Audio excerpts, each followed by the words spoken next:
Okay, so far in this series, we've talked about whether it makes good financial sense for you to hire a professional designer or whether you may need to look at doing this design process yourself. That's really what this series is focused on. We've talked about what a brand is and why you should care about it. We've talked about what your why is and why it's important. And we've talked about how to define who your customer is that you're trying to connect with. All of this is really good stuff and really critically important to the design process and getting the design right. That's the most important thing. We talk about this all the time in the design industry. That it's not about designing a beautiful store. It's about designing a targeted store. It's about designing the right store for your brand and your customer. So that's what all this homework is about. And there's actually more to do. But I also understand how you might be kind of itching to actually get into the design stuff of designing. So let's take a little departure from the homework. I hope you'll come back to the homework before you really start committing to your design. But just so that you can be thinking about all of these things at the same time, let's dive into a little bit about how the design process works, what we look at, and what the steps are.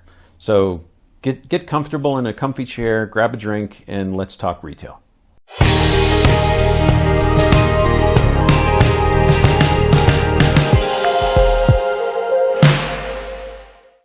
When we sit down to design a store, there's really 5 key elements that we're looking at. We're looking at space planning, fixture and furniture selection, lighting design, signage and graphics, and colors and materials.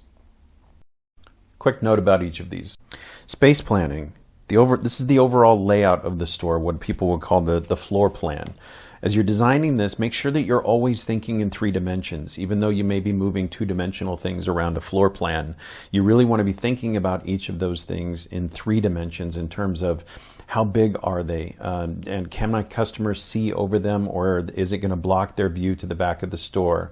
So what are my sight lines throughout the store as I'm making my way through this environment? What is the customer encountering in the media space around them? What's immediately in front of them? What's a little bit further away? What can they see across the store? What are their sight lines throughout the store? What can they see in the distance? And what's going to draw them throughout the store from one place to another, hopefully all the way to the back of the store? Does the space feel large and expansive, or does it feel cozy and intimate? How densely is the merchandise presented? How does that impact the perception of value? When merchandise is presented very, very densely and it's really crammed together, it tends to look less expensive. Whereas when you give products a little bit more real estate in the store, it tends to give them a little bit more value. It says that this is a valuable piece and it deserves a little bit of room around it. So how densely are you merchandising the store?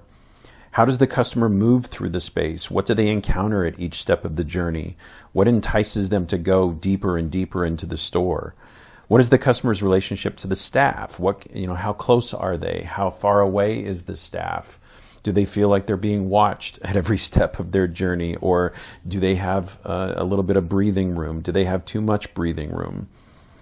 How does the staff manage the store? What are their sight lines to the customers? What's their access to the back room, the point of sale, dressing rooms if you have them, the entry and exit, so that they can greet customers and they can also try to control shrinkage?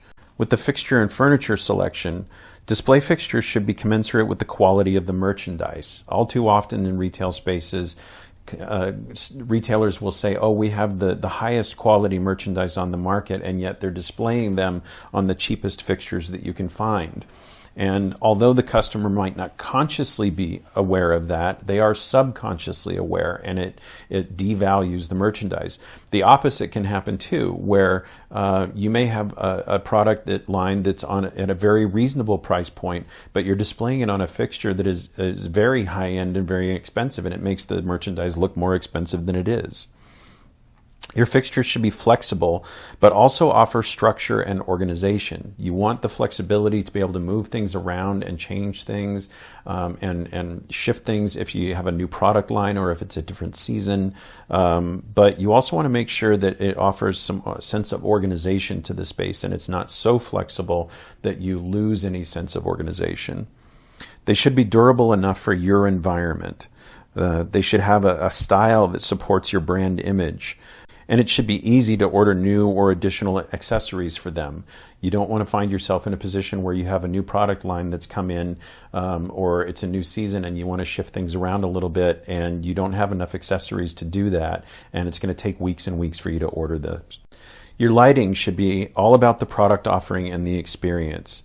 It should provide focus to key areas, important product categories, signage, key focal areas of the store. It should provide contrast. The human eye is automatically attracted to objects that are in high contrast to their surroundings. So objects that are lit brighter stand out more. They should provide ambient light to find your way around, but also feature light to provide shade and shadow to the products, giving shape and drama to the products. They should be energy efficient to save money on operating costs and also help protect the environment. Signage and graphics should promote the brand with lifestyle images and positioning messages. Should help the customer to navigate the store, find what they're looking for, and provide product and service information. It should communicate company policies, and it should promote special offerings, sales, and promotions.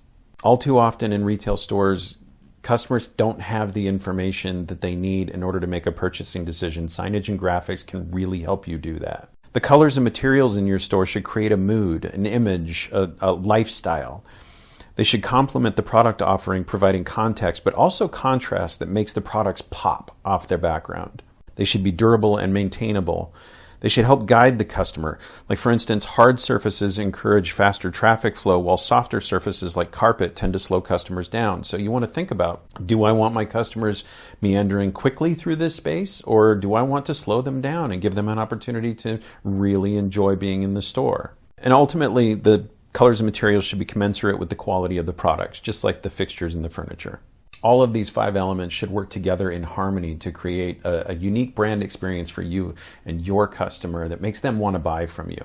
We often say in the retail design industry that it's not about designing beautiful stores. Beautiful stores go out of business every day. It's about designing a targeted brand experience that connects you to your customer in a way that sells. In the next several videos, we'll be going through each of these 5 elements one by one and getting more specific about them. But as you do, remember, it's really critical to keep your brand in mind as you're doing this so that you know how to design something. Why should it look a certain way? It shouldn't just look a certain way because you think it's cool. Cool is great, but again, cool goes out of business every day. So it's about being targeted. It's about understanding what your brand is and who your customer is, and what are the emotional elements that are going to bring those two together, and what kind of environment do you need to create in order to make that connection happen. So again, I really encourage you to keep up with the branding videos in this series. Go back, and if you haven't watched the first few, go back and watch those, and keep all of that stuff in mind as you're going through this process. Thanks for watching. Be sure to click the subscribe button for future videos. Leave us a comment or a question in the comment section. Maybe we can answer it for you in the comments, or we can answer a future video. And let's keep talking retail.